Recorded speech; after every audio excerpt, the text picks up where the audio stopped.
Сұптай, Нәдек, Шежін, Шарал, Сарыбел, Ынталы, Қоңырөлең, Алтүй, Головацкий, Көктал, Кіші Шыған, Үлкен Шыған, Еңбекші, Жерұйық, Жаңақұрылыс, Айдарлы, Әулиеағаш, Кермағаш, Садыр, Тұрпан, Нұркент, Пенжім, Ақкент, Ават, Сарпылдақ, Ақжазық, Ағарал, Аққұдық, Қырыққұдық, Алмалы, Басқыншы, Бөрібай би, Тарбазақым, Диқан Қайрат, Елтай, Жаркент Арасан, Жиделі, Көктал Арасан, Қызылжиде, Лесновка, Сарытөбе, Смирновка, Харгос, Шолақай, Ынтымақ.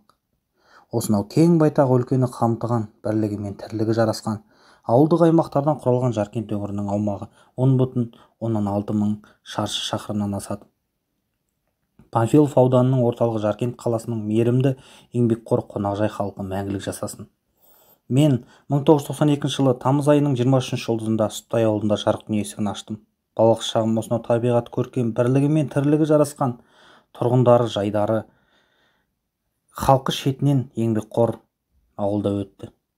Сұптай менің ғұмырымның ажырамас бір бөлшегі. Жүрегімді жалындап соққан сағынышқа толы лүпілдің бірден бір иесі. Әкем, балам, отаныңды шексіз сүй, халқың үшін қалтқысыз қызмет ет, адал бол, әділ бол, қандай да бір айтуға тұрарлық еңбек жасасаң шынайы көңіліңмен жасай біл, міндет етуші болма деді. Әкемнің осынау дамақ сөздері менің санама мықтап тұрып сіңіп қалыптасып қалды.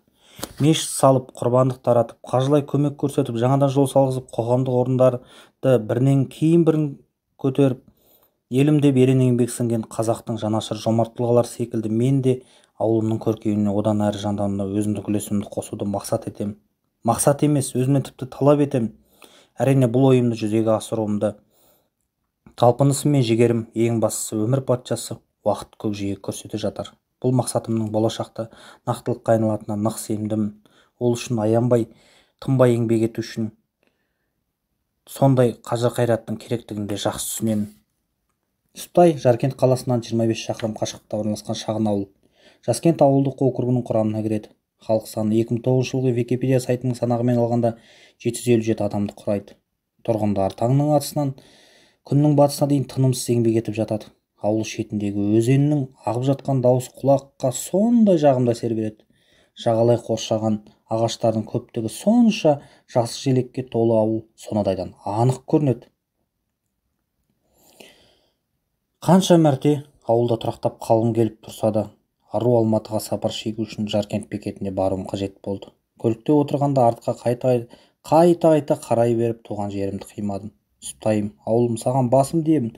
Туған жерім, атамекенім, отаным, көп рахмет саған.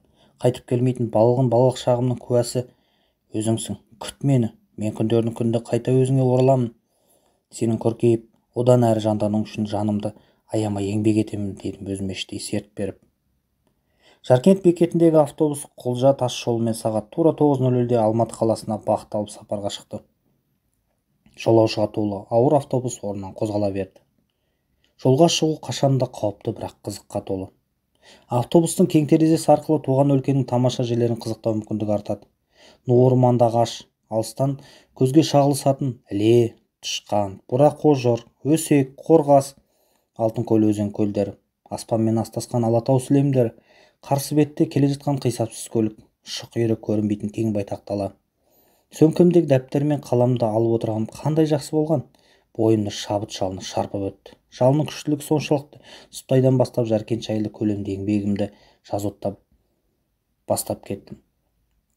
Жаркент, сипаттасам сөзім, жазсам парағым, жырласам дастаным, ойласам ойым жетпейді. Жаркент алып тұлғалар дүние есігін ашқан жер, жерімізге көз тығып анталаған жаудың туталақайын шығарған қанқұйлы шайқастардың куәсі болған, бізге жауынгер ата-бабаларымыздан аманат ретінде қалған шоқтығы биік көшпес мұра. Ұлы Жібек жолының бойында орналасқан шығыс қақпасы. 10 ғасырдың аяғынан бастап күні бүгінге дейін жеткен баға жетпес өркениет орталығы. Жаркент Алматы облысындағы Панфилов ауданының орталығы.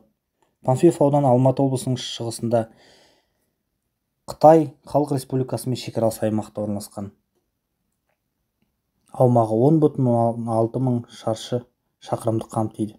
Халқының саны 129.204 адам. Бұл 2019 жылғы санақ бойынша. Аудан 1928 жылы құрылған. орталық Жаркент қаласы. 1882 жылы қайта тұрғызылған. Жаркент 1891 жылы қала статусын алған. Қала тұрғындарының саны 42.617 адам. 2019 жылғы санақ бойынша. Елдің өткені мен болашағы тұтас тарих қойнауы. Ел жерсіз болмайды, жер кесіз болмайды. Жер мен су аттары қазақ халқының басынан өткізген тарихи оқиғалардың негізінде әдеби теңеулерге сай етіп қойылған. Панфилов ауданының туристердің тамашалауына тұрарлық жерлері осы күнге дейін бізге аман-есен жеткен. Жаркент қаласының дәл Ұлы Жібек жолының бойында орналасуы оның стратегиялық маңызын арттырып, мәдениетін өркендетті. Қытайға сапар шеккен көпестер мен саяхатшылар ескі шаһардың ескерткіштері жайлы тамсана жазды. Жаркент мешіті, Әулиеағаш, Орбұлақ найза тапқан. Панфилов ауданының осынау сакралды орындары қайталанбас архитектуралық талғаммен, тау жоталар тізбектей созылған өзендерінің аңғарларымен, ұшы-қиыры жоқ кең далаларымен, тарихи шайқастардың аумағымен ел есінде қалды. Жаркент теңдесі жоқ, бір шегесі салынған жұма мешіті бар қала. 1895 жылы Қытай архитекторы Хон Пектің жобасымен ұйғыр ұлтының көпесі Вали Ахун Юлдашевтың қаржысымен салынған. Мешіт республикалық мағынасы бар тарих пен мәдениет ескерткіші ретінде 1982 жылы мемлекет қамқорлығына алынған. Аумағы 28-54 метр. Ал енді 1643 жылы Белжайлау бөктерінде қазақ пен жоңғар арасындағы қанды қырғын болып өткен даңқты Орбұлақ шайқасын бір сәтке есімізге түсіріп көрейікші. 600 жанкешті жауынгер өзіне 80 есе көп жаудан тайсалмай арыстан шарып алысып, саны жағынан тең емес ұрыста жоңғарлардың тас-талқанын шығарып жеңді. Ал бұл жеңіске Салқам Жәңгірдің бастауындағы шағын ғана қазақ қолы қалай жетті? Бұл жеңістің қаншалықты маңызы болды? 1643 жылы жоңғар қоңтайшысы Эрдене Батыр 50 мың қолымен қазақ хандығының шекарасын бұзып жерімізге баса көктеп кіргенде 600 жасақ Салқам Жәңгірдің бастауымен күтіп алып, ұмтылмастай әрі қайта орынбастай етіп соққы берген жер кейіннен Орбұлақ деп аталып кетті. Орбұлақ Белжайлау баурайындағы өзеннің аңғарында орналасқан ескі тау үйген тас. Саны жағынан сарбаздарының әлде қайда аз екенін түсінген Жәңгір қолбасшы 300-ден 2 топқа бөлінген сарбаздардың бір бөлігін тау баурайына жасырып, қақпан құрғызып, қалған 300 жауынгерін білтелі мылтықпен қамтамасыз етіп соғысуға тас түйін дайын тұрды. Әрине, кең даладағы ашық шайқаста қазақтардың көзінен бірнеше есе көп жау санын жеңіп жеңіске жету мүмкін емес. 600 сарбаз 50 мың қолға қарсы тұрып, қолма-қол ұрысқа шықса, бір қазаққа 83 жоңғардан келеді екен. Бірақ халық стратегиясы мен айлас асқан Жәңгірге Салқам лақабын бекер қоймапты. Ол 600 әскерімен ақ бірнеше есе көп жау қолын бытышын шығарып жеңді. Салқам Жәңгір жауынан әлде қайда аз әскерін тау шатқалына жасырып, жоңғар шерігін Белжайлауда күтіп алуды жөн санады. Ойлағанымен есебі өте дәл шықты. Шатқалдан өтуге бел буған жоңғарларды сақада сай қаруланған қазақ жасағы күтіп алып, қанқұйлы шайқасты бастап жіберді. Мылтықтың атылуынан алдың қатарда келе жатқан жоңғарлар тұтас жусап қалды. Жаудың артқы бөлігі енді есін жия бергенде екінші топ жота бөктерінен төменге қарай ауыр тастарды құлатып, жебелерді қарша боратып, жоңғарлардың шайқасына тіпті мұрша бермеді. Алғаш шабуыл жасаудан беті қайтып, шайқаспай-ақ қырылып, қатар сиреген қалың қол Батыр Қоңтайшының бұйрығымен артқа шегінген сәтте ту сыртынан Самарқандтан жеткен әйгілі Алшын Жалаңтөс Баһадүр бастаған 20 мың әскер қатты соққы жасайды. Жоңғар қолы бұл соққыға шыдамады. Орталық басқаруынан айырылып тоз-тоз шыққан күйде шегініп, қазақ қолының тегеурінді қырғыннан әзер дегенде қашып құтылды. Майданда 10 мың сарбазын қалдырып ойсырай жеңілген жоңғар қоңтайшысы бұл масқара жеңілістен соң ұзақ уақыт қазақ даласына шабуыл соғуға батылы бармады. Орбұлақ шайқасы жоңғарлардың шапқыншылық жорықтарын ұзақ уақытқа тежеген ұмытылмас, рухы асқақ, даңқты жеңіс.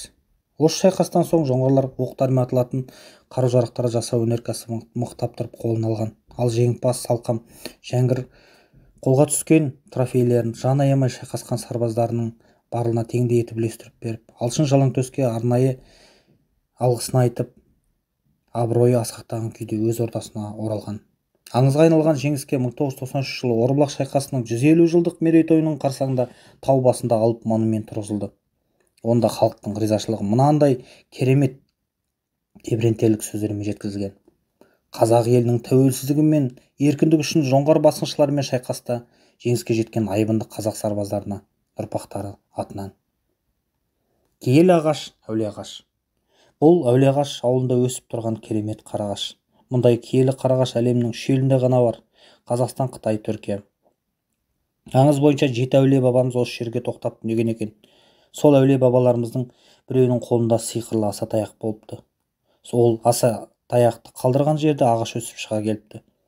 6,5 метрлік ағаш толығымен құшақтау үшін 6 ересек адамның қолы қажет. Тарихы 700 жыл. Киелі ағаш, киелі орын.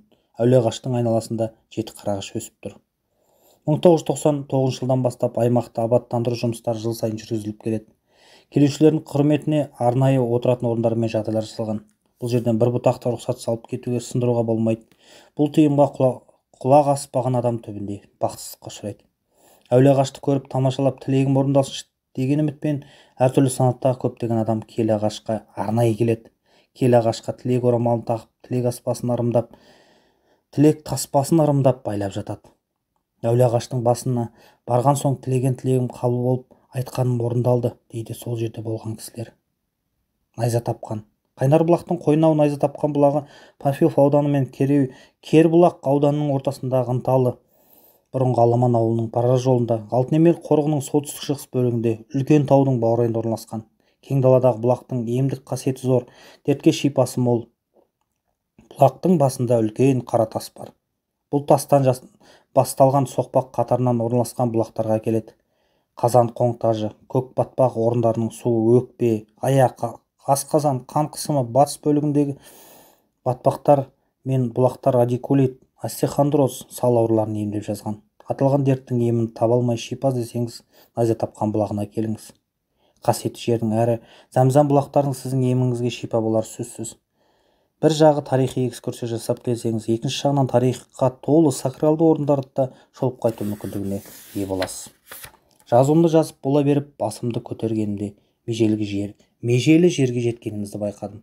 Жазуға беріліп кеткенім соншалық автобустың Алматы қаласына келіп кіргенін аңғармайда қалыппын. Жалма-жан терезеден сыртқа қарадым. Арқамды жазып көзімді уқаладым. Қолым талғанымен ойым тың. Туған жерге деген сағынышым ауыр жолды қиналмай көтеруіме сарқылмас күш-қуат берді. Рахмет саған туған жерім. Сүптай Жаркент Алматы бағытындағы сапарымда ақыры өз мәресіне жетті. Көп болмаса да шағын әңгіме жазуға үлгергенім үшін қатты қуандым. Автобус Сайран автовокзалына келіп кірген кезде дәптерімді жауып, қаламымды сөмкеме сала бердім. Бірақ іштегі ойым мен жазылған эссем бітпей қалған секілді көрінді. Егер жол ұзақ болғанда ойымды толық жеткізер ме едім, дедім ішімнен қайтадан шіркін айға басып.